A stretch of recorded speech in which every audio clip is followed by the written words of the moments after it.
Okay, I sent that, and if there's, I know Zoom is gonna probably close the room, Yeah, at some point. They don't let anybody in, so right, right. I think we So are, I am recording this, so if anybody misses it live and they request, we can send it out to them as well.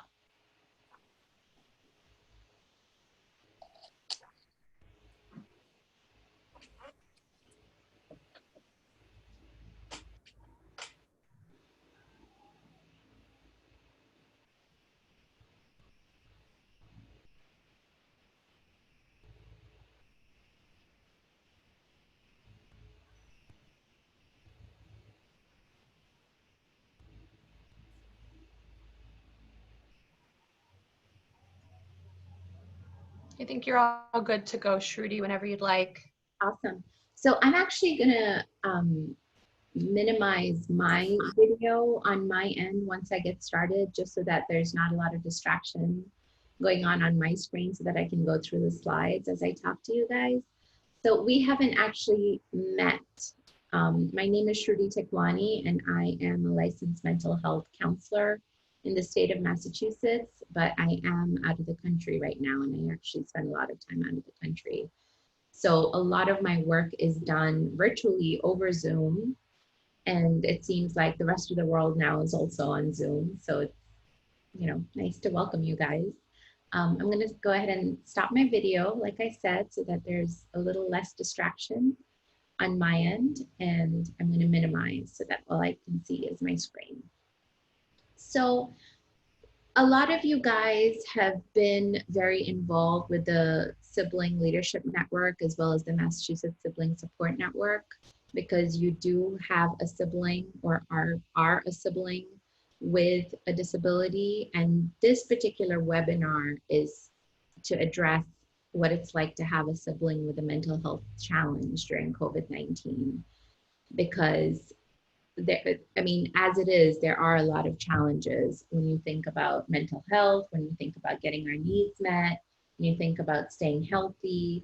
And this is a topic that's really close to my heart because I do have a sister who has cerebral palsy, and she's about 4 years younger than me. And her limitations make it so that I am more of a mother to her than a sister. And I got involved with SLN and MSSN um, about this time last year, and have stayed involved because I think anything that I can do to share or help um, really helps me out, because it shows that I'm sharing my knowledge, it's showing that I'm sharing my experience, and more power in numbers, right? So I just want to preface this by saying that I am a mental health therapist and I am a sibling to someone with a disability, but I don't have all the answers. And I wish I had some sort of magic wand that would make this all better, but I don't. What I am hoping for is that the information I share today will help you process things in a way that offers a new perspective. And hopefully that will be helpful to you and to your sibling. So with everything going on with COVID, I've been telling people that of all the people in the world, SIBs, people who are a sibling to people with a disability or a mental health challenge, I feel like we are the most well prepared for this, because we're used to the chaos, we're used to the unknown, we're used to waking up not knowing what every day is going to bring. And I feel like that just really makes us well equipped. So I just want to start off by saying congratulations, because I feel like we have something to fight this thing that other people don't. And the thing with COVID, I've been thinking about this a lot because I've been speaking about it a lot, that, you've heard it before. This is an unprecedented time. We don't know what's going on. We feel like we have a good handle on things, and we feel like it's okay to plan ahead. If I plan a few months ahead of time, then things are bound to happen, because this thing has to die at some point, right? It can't go on like this forever. And that's just so interesting to me, because I feel like we delay things just because they feel better for us. For example, when I know I was first hit with this in the month of March because I recently started working as a school counselor at the International School of Curacao. And I had just come back from spring break and an extended trip for some work. And we were talking about closing schools the following week. And that's when things became really real for me. And even though we were not sure yet if we were going to close or not, I remember my mind first going to my sister, who goes to a day program, who's across the street from my school, luckily. And I remember thinking, well, if things are so serious that we need to shut down schools, there's no way she should be going to her day program because, I mean, it's just not safe for her to be there. If she is in a situation where she's putting things in her mouth, she's touching her face, she's not worried about hygiene, she's not worried about washing her hands a million times a day, that's not a good place for her to be. So it's just kind of a habit, at least for me, to always be thinking about her before I think about myself, before I think about my own atmosphere. I'm sure some of you guys are in the same boat as me. So that's when things really hit home for me.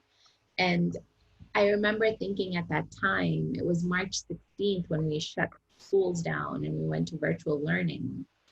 And I had a trip planned on April 10th. I had a trip planned to Honolulu to attend a trauma conference. And I remember thinking, well, things will be back by then, right? If I could just interrupt real quick and ask those of you guys who are calling in, if you could please go ahead and mute yourselves, that would be really helpful to me because every time somebody makes a noise or if there's any background disruption, it interrupts and it comes through on the mic. So if you could mute yourselves, I would be really grateful. Thank you so much. So just going back to what I was saying, in March, I know I was thinking, well, in April, things are going to be all set. They're going to be fine. I'm going to go to Honolulu. I'm going to attend my conference. It's going to be great. It's going to, you know, this is just going to be a couple of weeks and we'll be back in business. And that kept getting delayed. And I feel like even for me, my acceptance to everything kept getting delayed. It's like I couldn't handle it all at one time. So in my mind, I kept saying, well, okay, it's going to be like this for 2 weeks and then things will be fine. And then in those 2 weeks, I had time to digest and to imagine and to get more information that helped me realize that, hey, this might not just be the 2 weeks, this might actually be longer. And it's come to the point of acceptance now where just yesterday, I canceled my plans for the summer. I had this big trip planned in Europe for a conference, and I actually went ahead and canceled it. Not because it was my choice really, but because that's the direction that we seem to be going in. So everyone has this point within them, where they get it and things get real for them. And for some of us, it happens in multiple stages. It's not just okay, this is how it is. This is what I need to prepare for. I'm going to go into panic mode. For me, that's my prevention of panic, to take things in small doses. So I just wanted to share that with you because it might resonate with some of you guys. Just gonna switch over and hopefully you guys can see my slide switching. So when I talk about being mentally healthy, what I mean by being mentally healthy, I just wanted to clarify that. So I mentioned that I am a licensed mental health professional, and I go by something called choice theory, which was developed by Dr. William Glasser a few decades ago.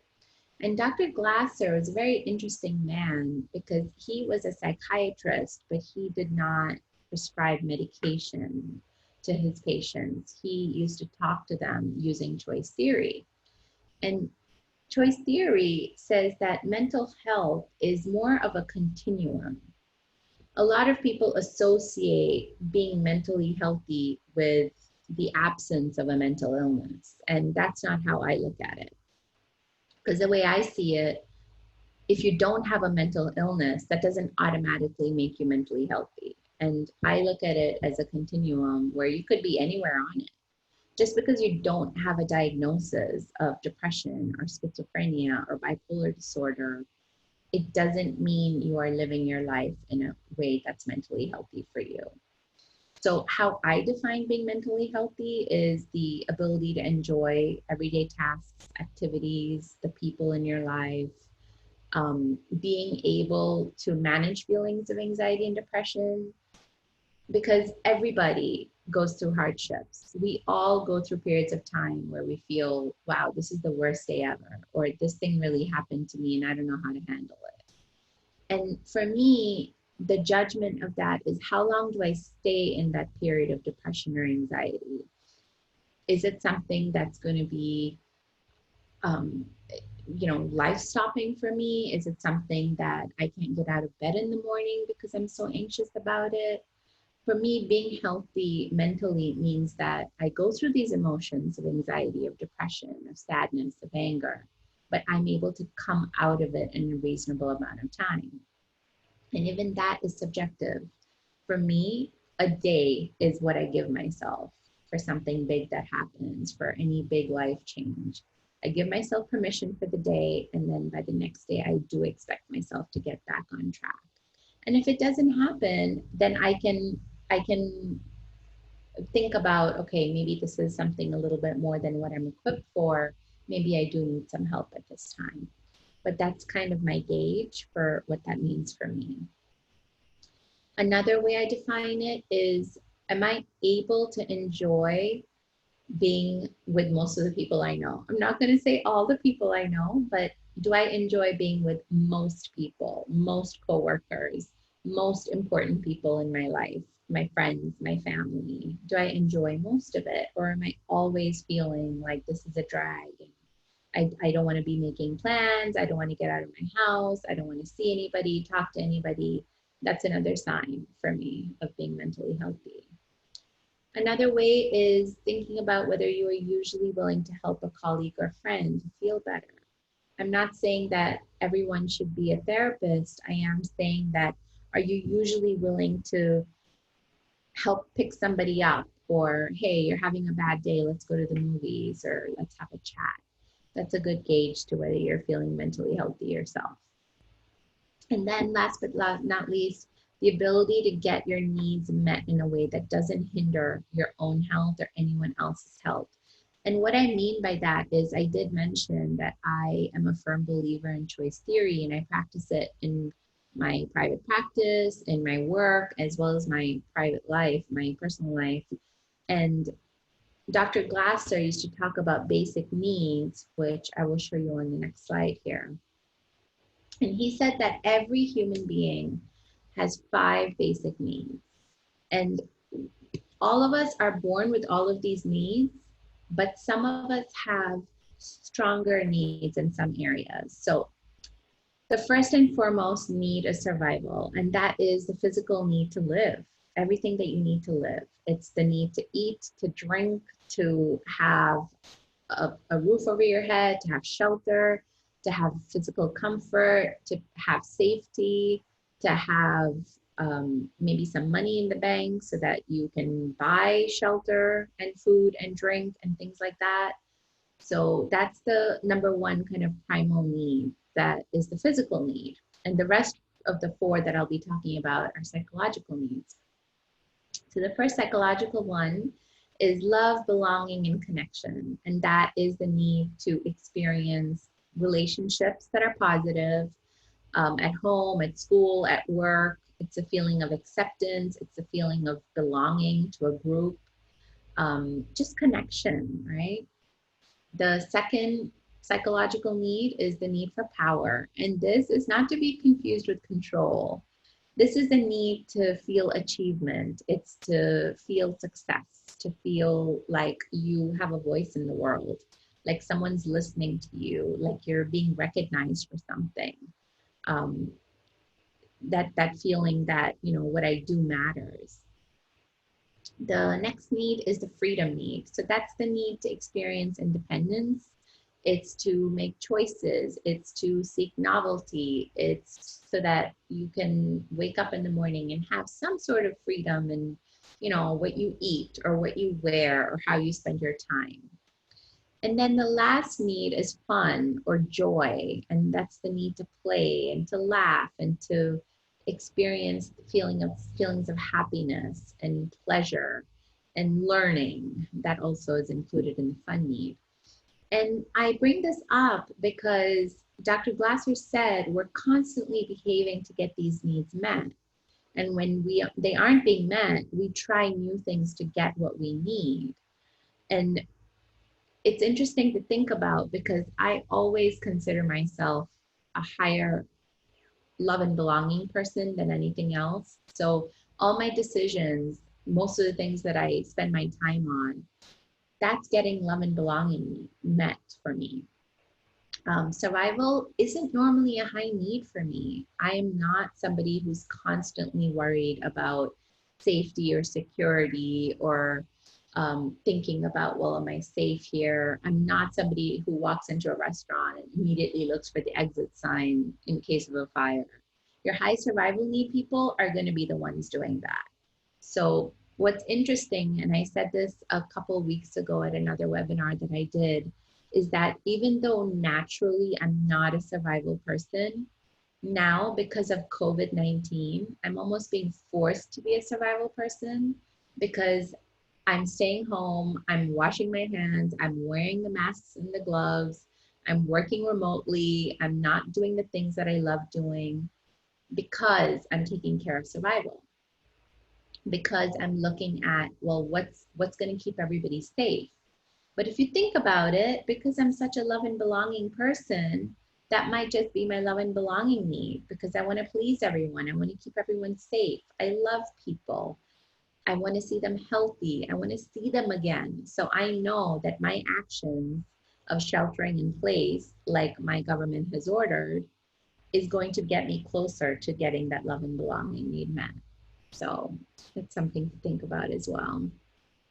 And these basic needs, I, I would ask you guys to think about what you are the highest in and where you feel like you need your actions kind of come from these needs, because everything that you do, how you spend your time every day, or what you do for work or just for pleasure or anything like that, they're all getting your needs met in some way, shape, or form.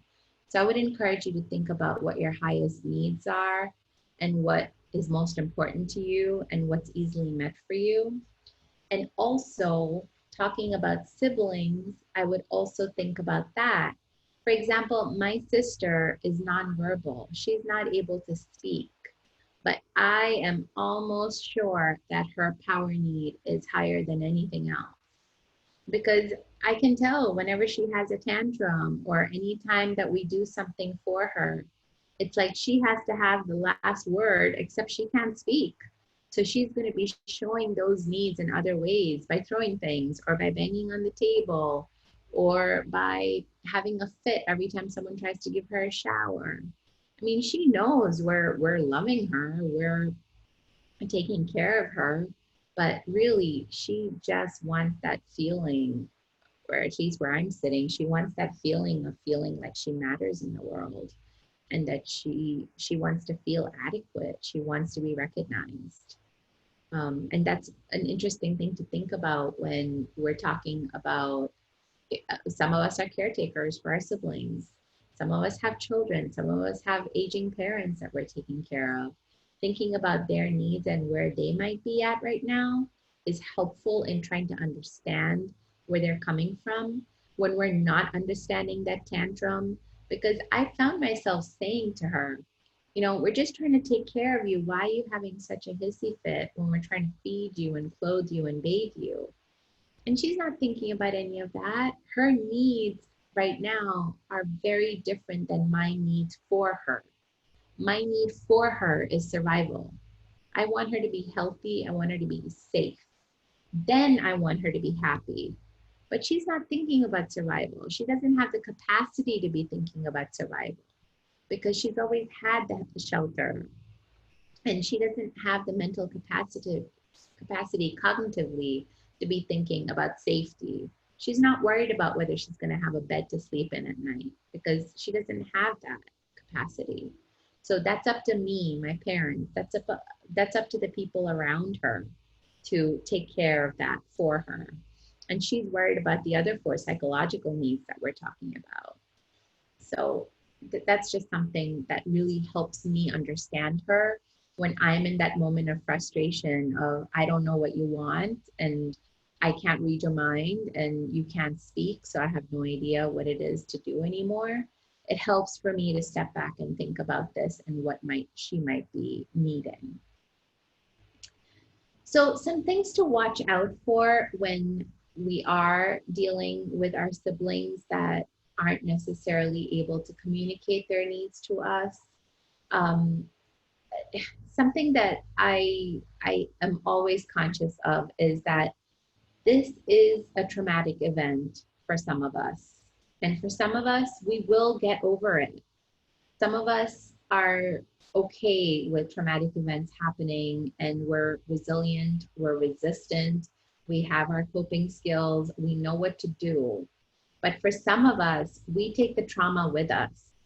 And the day that the way that we deal with trauma is what was just mentioned with the basic needs. This keeps us safe, and this is how we know what to do to protect ourselves. So anyone going through a really traumatic time where, okay, the definition of trauma is when our health and safety is being threatened, right? Physically, emotionally, mentally, that can be traumatic when it's threatened. For us, for some of us on this call, we are being threatened. Some of us are at risk of losing jobs. Some of us are at risk of losing homes, relationships, cars, basically our lives that we've worked for. Some of us are at risk of losing that because the economy is going to take a hit or has already taken a hit.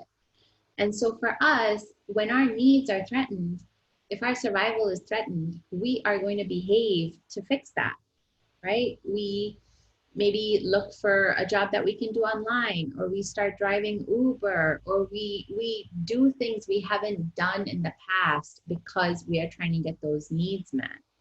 And for some of us, we're like, okay, we've been driving Uber forever. What's so different about this? And so it's very personal. What your neighbor is going through, what your best friend is going through, what your family is going through may not be what you are going through. And that can be very isolating. So that's something else that I ask you to watch out for, is that no 2 experiences are going to be the same. And that in itself can feel very lonely. When you reach out to talk to somebody about your worries and they're not going through the same worries, that can be really hard to digest as well. So things to watch out for in a sibling who might be experiencing this as a traumatic event is acting out, aggression, being withdrawn or frozen because they simply don't know what to do. And for them, that is safety because they get to have a little bit of control over that. Not eating or eating too much. I know a lot of us are eating more than we normally would be because it's comfort to us. Again, that is a behavior that is fitting a need of ours. Maybe it's fitting a freedom need. Hey, I don't have the freedom to leave my house when I want to, so here's how I'm going to practice my freedom need. I'm going to eat everything in sight because I can. And that's my way of having a little bit more control over my life right now. Disorganized thoughts, when you're in a traumatic event, when you're experiencing trauma, your brain's not working to the full capacity that it's able to. So disorganized thoughts are very normal. If you've ever been through a really traumatic event that's short-lived, so a car accident or a breakup of a relationship or maybe a death in the family, your thoughts are not necessarily all that clear because your brain is all over the place and it's doing what it needs to do to be in survival mode. So it's not really thinking about organized speech. And that's the same with your sibling. If they're in the situation, viewing it, experiencing it as a traumatic situation, this is the stuff that might be happening for them. A flat affect or feeling out of control are also other things to think about, because these are all signs that something's off. This is our brain telling us that it needs a little bit of extra love. Some things to consider for your siblings who are dealing with some mental health challenges is that The old worries are still there. And now we've just tacked on new worries. So whatever old worries they may have had, whether it was being anxious all the time, having social anxiety, being afraid that they were never going to fit in, having disturbing thoughts in their minds, not being able to sleep properly, being overweight because of their medication, whatever it is that they were struggling with before, that stuff is still there. I know a lot of us, it seems like we've traded in our worries because a lot of us are thinking, well, okay, you have social anxiety. Great, this is awesome for you because now you don't have to worry about seeing anybody. But that's not true because they know at some point this is going to end for them and they're going to have to come back to that life. So they're worrying about that and they're worrying about the new stuff. Like some of them are able to think about, well, what happens if I get this thing? What's going to happen to me? Some of our siblings have the capacity to watch the news and to see what's happening and to know that if they were to get sick, they're not going to be able to have visitors if they get hospitalized. Some of them are worried about you getting sick or about your parents getting sick or about their caretakers getting sick. This is the stuff that's weighing on them. Also, catastrophizing is something that used to happen even before, and now it's happening even more. And what happens, it happens even with us, is we get a piece of news on the, get a piece of information on the news, and then we act on it. A few weeks ago, there was this, I don't know if it's still happening, but there was this toilet paper shortage because people found out that, you know, this is, you're gonna have to be quarantined at home. And the first thing they thought of was we gotta stock up on toilet paper. And guess what? That causes a shortage because everyone is buying toilet paper to last them a decade and they're hoarding it at home. So there's no more toilet paper and their actions created the shortage. So if we could take that piece of information of, hey, if you are infected with this virus, you're going to have to stay home, or even if you're not infected, you have to stay home to keep everyone safe. And we can do that. And we can take that little seed and run with scissors, and we can act in such a way that's so big. Our siblings are doing the same thing. We go down this rabbit hole of worry and we go into this tailspin, and we've made up stories in our head that are really not helpful to us. So that's probably happening even more. The feeling of learned helplessness. And for those of you who aren't sure what that is, it's basically a condition in which a person suffers from a sense of powerlessness. So it could be after a traumatic event, it could be a persistent failure to succeed, but it's thought to be one of the underlying causes of depression. And that this is kind of the primal time for that, because those of us who are not necessarily mentally healthy or feeling mentally healthy, we're at risk for learned helplessness even more now than we were before. Something else to think about is the access to medications. I know some of you are concerned about that. Those of us who are on medications every day, some of it is depending on what country you're in. That's a big thing because pharmacies are closing down and grocery stores are closing. And so something to think about is being in constant touch with your healthcare provider. I just went on a webinar a couple days ago. I was on a webinar from a few psychiatrists from New York City who they've been hit really hard with this. And they were saying that the best thing you can do right now instead of panicking is talk to us, because we may have plans in place. Depending on your healthcare provider, we have plans in place and we can help you and you don't need to panic. So please get in touch with them. Upset routines is also something that, of course, is on everyone's minds because we find ourselves missing things. We find ourselves craving things. And, you know, I'm not somebody who really goes to the gym very often, but recently I signed up for a membership and now I really miss it and I just want it. And maybe that's my freedom need talking because I can't have it. But upset routines are a thing. And for a lot of our siblings, one of the coping mechanisms is to have a routine. And I would encourage you to think about that routine and how much of it you can actually do within your confinement because of this quote that I found the other day. And I think it's so powerful. For those of you calling in, it says, habits do not restrict freedom, they create it. And it's by James Clear. And I think it's so powerful because it's true. A lot of people look at somebody with really high OCD and say, wow, you are in a prison of your own mind because you have all these habits and you have these rituals that you need to practice or you can't do anything. And that's so restricting.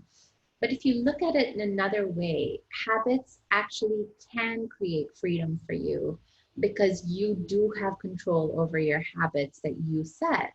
So I made it a point during this pandemic, even though I was working from home, I made it a point to wake up at the same time every day. I set my alarm, woke up at the same time, and then I had a schedule that I wanted to follow. I didn't have to follow it. It was self-imposed. No one was going to yell at me or reprimand me if I didn't do it. But it was my way of having a little bit more control over my life. And it actually felt very freeing because I felt like, well, this is a little bit of normal that I could introduce to my life. So that's also something to think about. And then I encourage you to think about the needs that we just talked about and how you could incorporate that within the limitations that you have as well. So what can we do about all of this? The first and foremost is information. Information can really be a good thing for some of us, but it can be detrimental for others. Too much of it can cause chaos and panic, and we don't need that. So what I recommend is you stay informed so that you have what you need, but not so much that you succumb to the chaos. And you know your limits. You know your limits for your siblings as well. Maybe they can express this to you, or maybe you can have a conversation with them if that's a possibility on what is enough for them. So something to think about is what is happening around us will happen regardless of how we react. Whatever we are doing with this information that's happening is going to be happening around us anyway. I'm in the Caribbean right now, and on my island, the governor issued a very, very strong lockdown about 2 weeks ago. And what it means is that we are to stay at home. You can go out in your yard, but you cannot leave your property. And you can only leave in your vehicle if it matches the license plate that's assigned for that day. For example, we have a car with the letter N for the license plate, N and then whatever numbers. And the license plates with N in it are allowed to leave on, I think, Monday and Thursday. I'm just giving you an example. So on those 2 days, I'm allowed to go to the grocery store, the gas station, the pharmacy. That's it. That's the extent of it. And all restaurants are closed, all takeout places are closed, and that's the confinement. So that's happening regardless of how I'm panicking. So there was a point in time where I actually asked myself, well, actually somebody asked me, why aren't you panicking about this? And I remember saying to her, well, that's not really going to help me, is it? Unless it serves me in some way. And everything that's happening is happening whether or not I panic. If the panic is going to help me out, if it's going to help me be more prepared, if it's going to help me feel more secure, then yeah, I would do it. And I would encourage you to think about that with your siblings. If your siblings are in the capacity to panic, I would ask or discuss with them, what are you getting out of it? Because maybe panicking is their safety. In order to feel safe, they need to panic so that they can hoard food and toilet paper and batteries and flashlights and bottled water. Maybe that's what they need to feel safe. So I would think about that. Going back to getting information, something I recommended to people is limit exposure. Maybe just take an hour or two and say, okay, no more phone, no more TV, no more computer. Because let's face it, we do need the information to an extent. I mean, if I weren't paying attention to the news and I left my house and I decided to go to the grocery store, not on my license plate date, I would have gotten fined. So it's important to have this information, but it doesn't need to be constant. It doesn't need to be all the time. Another thing that people have been doing is only limiting themselves to positive news. There are a lot of Facebook pages out there and a lot of websites that only give positive news, whether it's, you know, a dog gave birth to a bunch of puppies, or somebody decided to teach themselves how to play the piano, or somebody decided how to cook something, and they're only exposing themselves to positive news for those in between times. Something to think about. Another thing to keep in mind to help our situation for you and your sibling is nutrition. And I know that's something I didn't think about a lot growing up with my sister, but now as an adult, I think about it a lot because it has everything to do with how she feels mentally. Her tantrums and just her brain chemistry, everything has to do with nutrition. The more carbs you eat, the more sugar you eat, there is that spike, right? It's like the spike that comes with caffeine where you feel great and then you crash.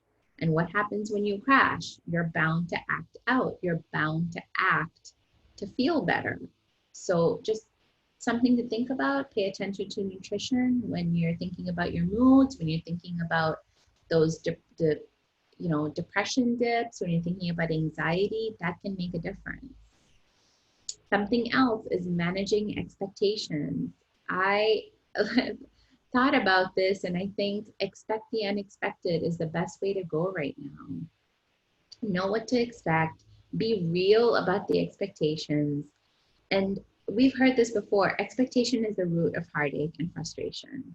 Know your limits, give yourself permission to take breaks. And I say that because I am living with my parents who are both in their 60s and my sister who has cerebral palsy. She's not able to do anything for herself. She's not able to give herself a shower or feed herself or entertain herself. And it does take 24-hour care. Now, if I were to expect her to do things for herself, that's just going to cause frustration for me. My parents have done everything for her for the last 33 years of her life. They're getting older now. They're in their 60s. Because of COVID and how it apparently targets people who are older, I have asked them not to go out. I've asked them not to go to the grocery store, which means that's going to all fall on me. And I'm okay with that. I mean, it's the responsible thing for me to do. As someone with a high love and belonging need, I want to take care of my parents. I love them. But the thing to think about here is the link. If I am asking them not to go to the grocery store and I'm going to the grocery store, that's going to be a lot on me, especially considering I'm working full time as well. So thinking about the expectations and realizing, hey, they're not going to be taking care of this anymore. That's now on me. And linking in my head really made a big difference for me, because I know I can no longer say, hey, we're out of milk. Can you run out and get that for me? Because that's something I've set up for myself and the government has as well. So think about what you are expecting. Is it realistic? And think about what your sibling is expecting from you and from their caretakers and their world around them. Ask what they need if they're able to have a conversation. Ask what they're expecting, and maybe you can manage those expectations together. Self-talk is something that anybody who has a session with me, I talk about this. I think self-talk can be your worst enemy or your best friend, because we always have a story going on inside of our heads. I know I do. I'm always thinking about something or the other. It feels like even in my sleep these days, I'm thinking. Think about what you are saying to yourself when you are alone. Don't convince yourself that you don't have it that bad. I've heard a lot of stories out there of, well, I should really be grateful because, I don't have it that bad, but I'm really feeling bad anyway. And I think that's a recipe for disaster. I think it's okay to mourn the things that you've lost. It's okay to grieve the life that you had even 2 months ago or 1 month ago. It's okay to do that. I think gratitude is amazing. It's wonderful to appreciate what we have, but also appreciate your situation and where you are with it. It's okay to feel sad about what's been going on, but think about what you are telling yourself about it. Think about the story you are telling yourself. Getting moving, getting going, I think it's the best antidepressant. Cardio exercise, getting those endorphins moving is really an amazing way to feel better. Even 1 minute of high intensity interval training can reap health benefits. And there are restrictions on going to the gym, there are restrictions on going out for a walk, but there is stuff that you can do at home as well. If you have access to YouTube, there are a ton of free workouts on there that you can access. There are all these yoga classes that target breathing exercises, which I mentioned later on in this slide is deep breathing. Our stress response can be changed from panic to calm or relatively calm when we breathe properly. Speed breathing, breathing from our chest, all this stuff activates the sympathetic nervous system, and that is associated with the fight or flight response. So we're telling our bodies to panic, and our brains think we're in danger. But if we slow down our breath and we breathe from our diaphragm, we stimulate a different nervous system, and we send a message to our brain saying that everything is okay. So there's a lot of power in breathing as well. For a sibling who's having a panic attack or just having a hard time with what's in their head, this can really be helpful. Listening to music is another great one. Beethoven, Bach, Mozart are shown to be soothing, and a lot of teachers actually use them in their classrooms when teaching because it calms people down. So that's a tactic that we use with my sister as well. Coming up with some sort of mantra and repeating it as needed, a soothing word or phrase can also be really helpful. This also helps calm the nervous system. And it goes back to that self-talk, right? If you keep telling yourself we're in a pandemic, we don't know what's going to happen, we're all going to lose our jobs, we're all going to die, we're not going to feel good. I promise you, you're not going to feel good after that. But if you come up with something a little bit more productive, like I have everything I need and I am okay, that's telling our brains that we're okay, and our brains will tell our bodies that we are okay. So that can be super helpful as well. People. Surrounding yourself with people, even virtually, can be helpful. If it's overwhelming, you know yourself, your siblings know themselves, you know your sibling. You can have a conversation with them if this is helpful or harmful. But being around people virtually can be a way of connecting. There's a famous quote by the late psychologist John Casipio that says, loneliness is like an iceberg. It goes deeper than we see.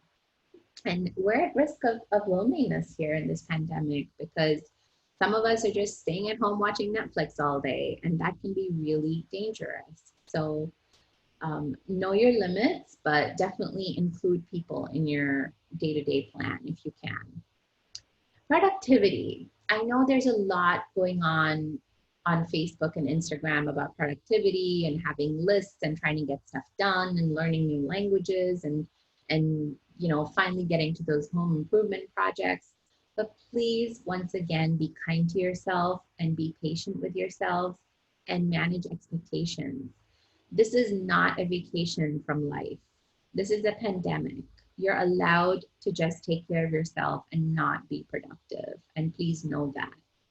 Keeping that in mind, if you are a high power needs person, if you are someone who really thrives on achievement, maybe being productive is what you need.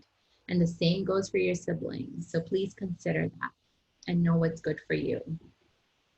Consider religious affiliations. If you are somebody who gets calm when you go to church on Sundays, or you feel good when you are around religion, please continue to do that. It's available online. There are a lot of Zoom religious meetups that are going on that you can engage in, and stay connected to whatever you believe in, because that could be a source of strength for you.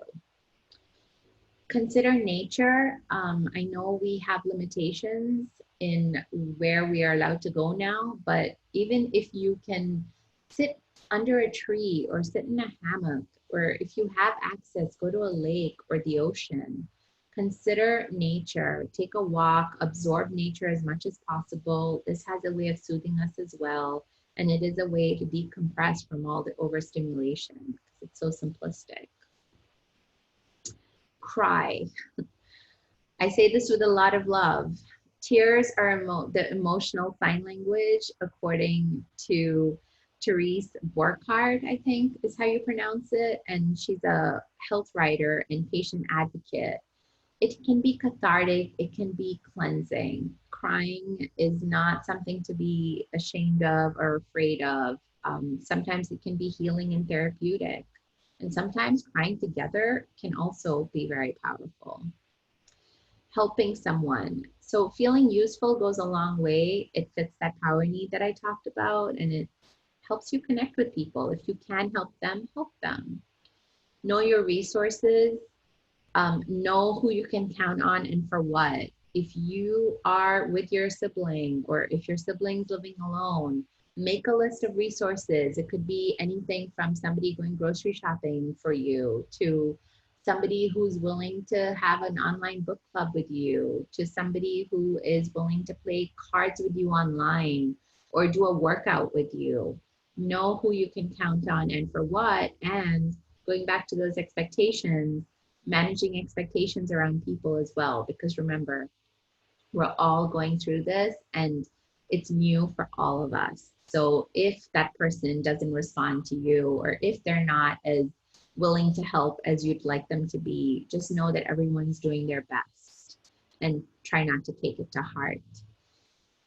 And then ask yourself which wolf you are feeding. And what I mean by that is, hopefully all of you are on a device where you can see this next slide.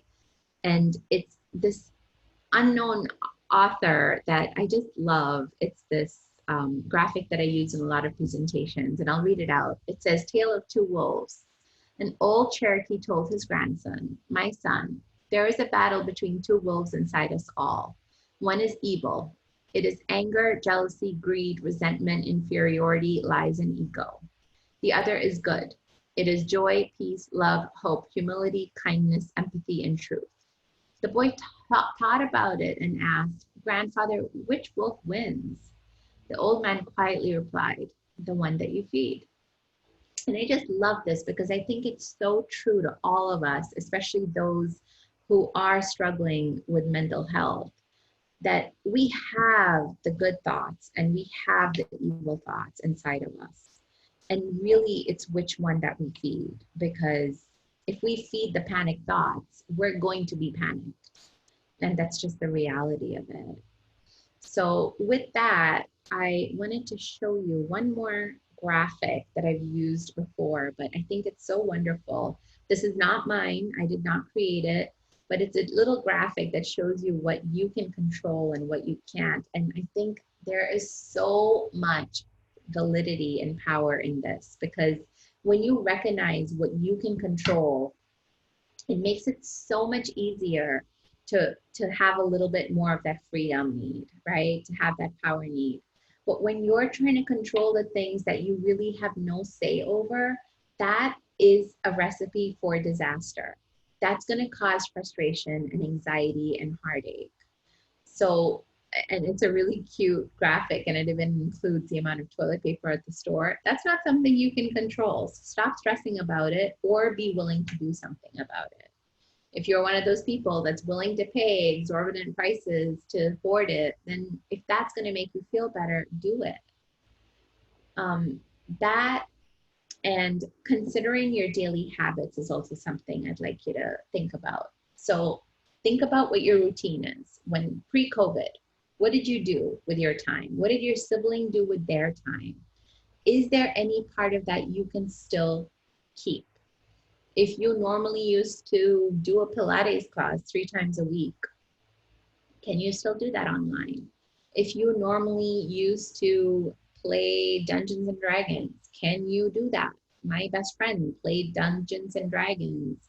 I think it was every 2 weeks, and he still continues to do that. And that brings a sense of normalcy and comfort and routine in his life. So I encourage it, whatever it is that you like to do, whether it was dance classes or book clubs or game nights, try to do that online. And remember that fun need that I mentioned? Remember to have fun during this quarantine. It doesn't all have to be serious. Yes, we are all trying to survive and get out of this alive, but fun is a psychological need and we need it to feel good. And there's no shame or guilt in having fun. Even a sense of humor can help. There are a lot of funny memes going on around there and a lot of videos and things like that that can help bring fun as well.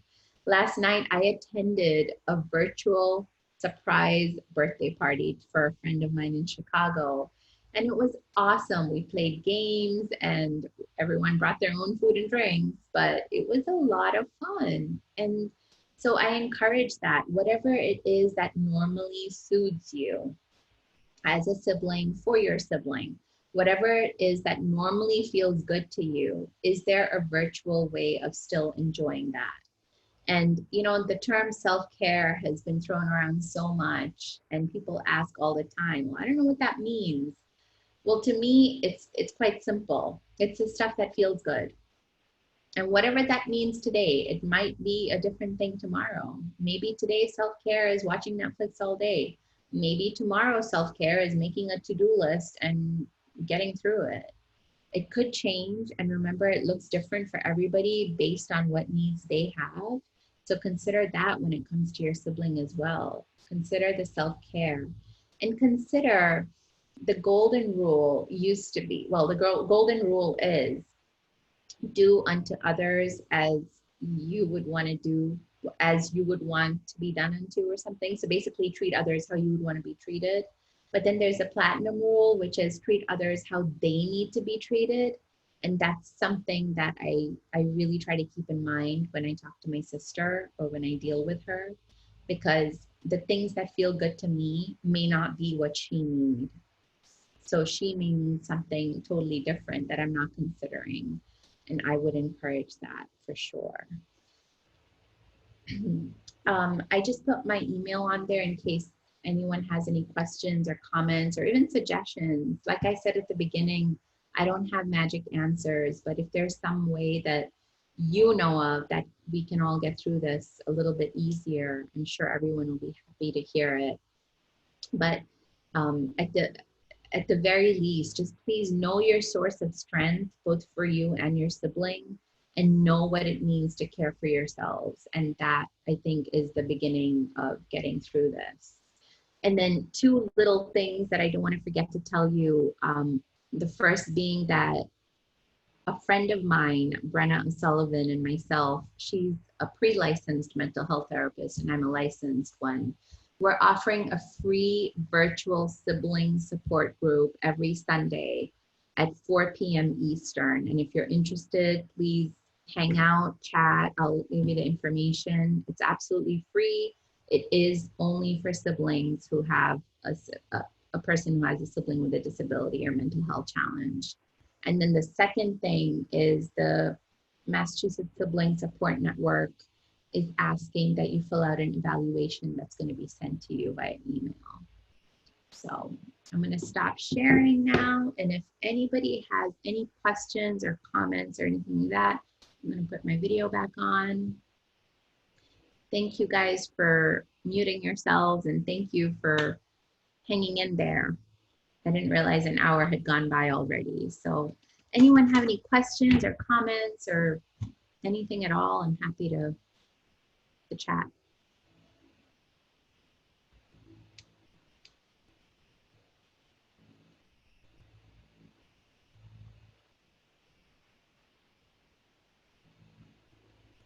So Emily just wrote in the chat, if anyone has any questions, please ask Shruti, that's me, either in chat or via audio. If you want to unmute yourself and ask me a question or comment or. Hi, Shruti, can you hear me? This is Emily Rubin. Hi, Emily Rubin. I can hear you. Hi, I wanted to thank you for yet another fabulous webinar. Especially, so this is a comment, I especially like the way you broke down the different stages from choice theory, because I think one of the issues as a sibling to an individual with a disability is that we don't often think about, well, I shouldn't say we, but some of us don't think about we don't think about the perspective of the individual with a disability. So thinking about those 5 categories in choice theory makes so much sense to me. You know, I'm always thinking about, what do I need? How do I handle this situation? What are my coping skills? So to flip it around and think, what is the individual with a disability experiencing? I found that really helpful. So thank you.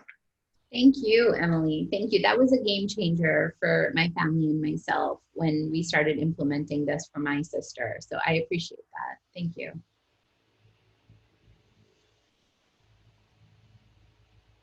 Anyone have any questions or comments or anything like that?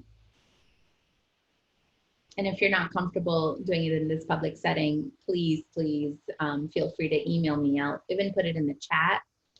I'll put my email address in the chat so that you have it.